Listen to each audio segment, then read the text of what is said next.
Hello, hello, retour au Salon de l'Auto. Salon de l'Auto à Palexpo, on vous le rappelle, du 9 au 19 mars. On vous l'a dit, on a croisé pas mal de personnalités. On vous en a réservé une belle cet après-midi.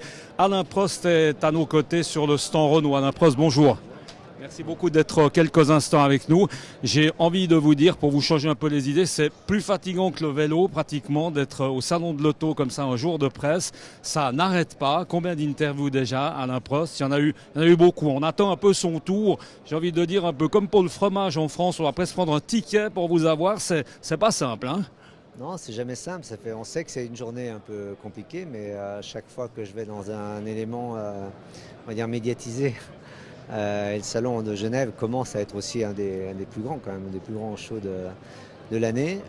Oui, c'est beaucoup, mais vraiment, sincèrement, c'est fatigant, mais C'est plaisant, c'est quand quoi. même plaisant parce que voilà, si je suis là aujourd'hui, c'est que les gens ne m'ont pas oublié, que il vaut mieux voir quand même le côté positif. On fait des choses très intéressantes, on est quand même encore passionné. On a encore quand même la petite flamme qui brûle au fond de l'estomac et ça, je le souhaite à tout le monde. Voilà. Donc, j'ai pas trop de problème de pouvoir répondre aux interviews. Malheureusement, on peut pas faire pour tout le monde, mais voilà. Quand on aime, on n'a pas l'impression de travailler, c'est un peu ça. Exactement, c'est un peu ça. Alain Prost, vous avez dit la petite flamme, vous l'avez toujours, encore presque plus qu'un certain temps, j'ai envie de dire, parce que là, vous êtes redevenu très actif chez Renault en Formule 1, puisque maintenant, cette année, eh bien, vous avez un rôle un peu de consultant, d'ambassadeur, hein. Ouais, c'est un peu plus que ça, mais bon, c'est pas. Je dirais le rôle, c'est aussi en même temps ce qu'on fait soi-même et comment on peut s'adapter à la situation.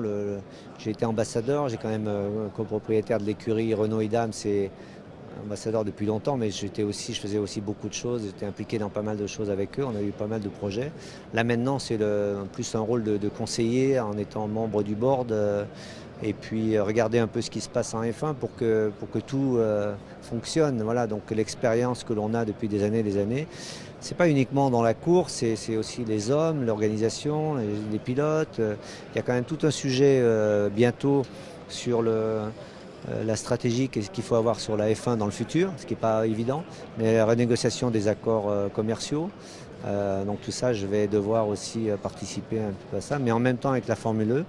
Et puis le rôle d'ambassadeur qui continue indirectement, voilà, c'est une année qui va être compliquée. Il va falloir que je fasse des choix aussi dans quelques mois. Oui. Comment va être le championnat de Formule 1? Comment est-ce que vous l'attendez? Parce qu'on dit qu'il va être complètement différent, hein. Il y a eu un énorme changement général. Comment est-ce que vous appréhendez un peu la saison? Alors, à chaque fois qu'on a un gros changement de règlement comme celui-ci, je pense que c'est très difficile de savoir exactement ce qui va se passer. Pour une raison bien simple, moi j'étais à Barcelone la semaine dernière. C'est évident que vous avez 3 ou 4 catégories de pneumatiques. Vous ne savez pas quand les équipes en essai libre, s'ils tournent avec beaucoup d'essence, peu d'essence. Il y a des maps, des réglages moteurs que l'on effectue de manière différente. Chacun fait ses propres essais.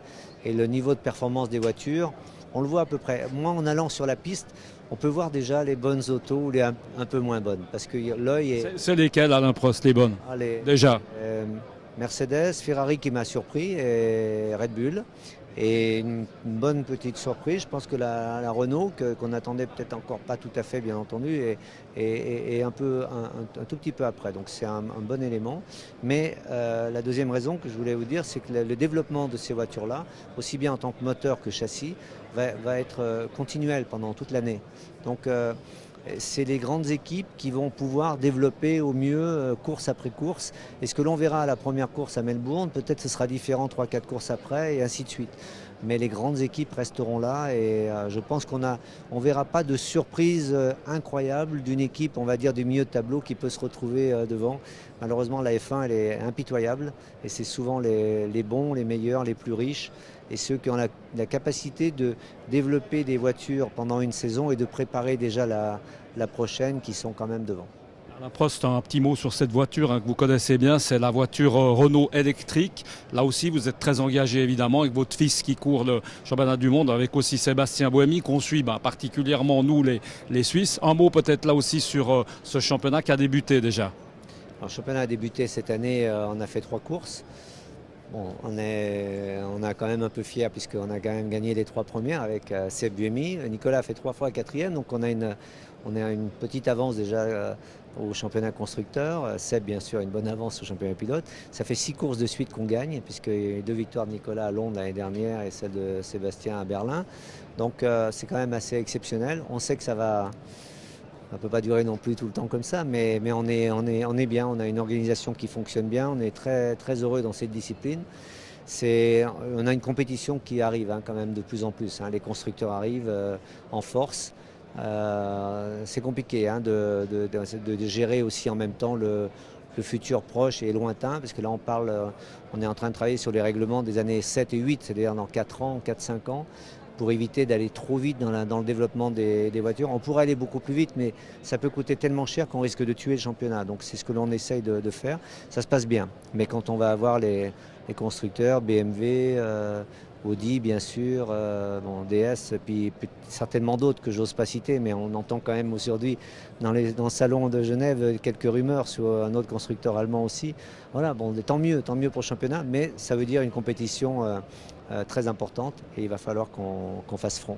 Alain Prost, on parle ici, enfin on murmure un petit peu d'une course éventuelle, ce serait fantastique dans la ville de Genève, ce serait rigolo, ce serait très sympa avec Seb Buemi. Vous en avez entendu parler, non? C'est des rumeurs ou pas plus que ça, vous qui êtes dans le milieu? Parce que nous on y croit un peu, mais...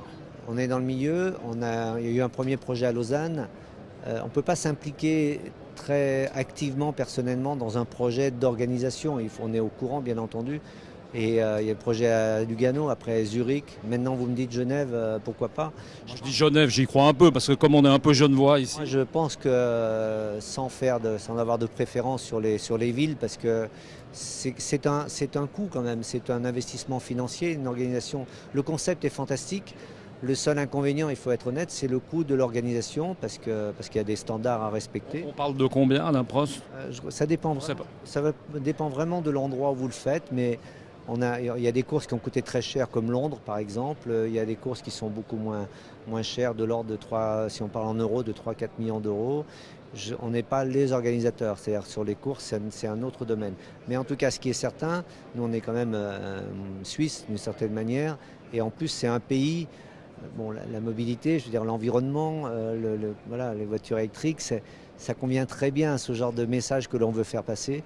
Donc une course en Suisse dans un bel endroit est bien entendu bienvenue.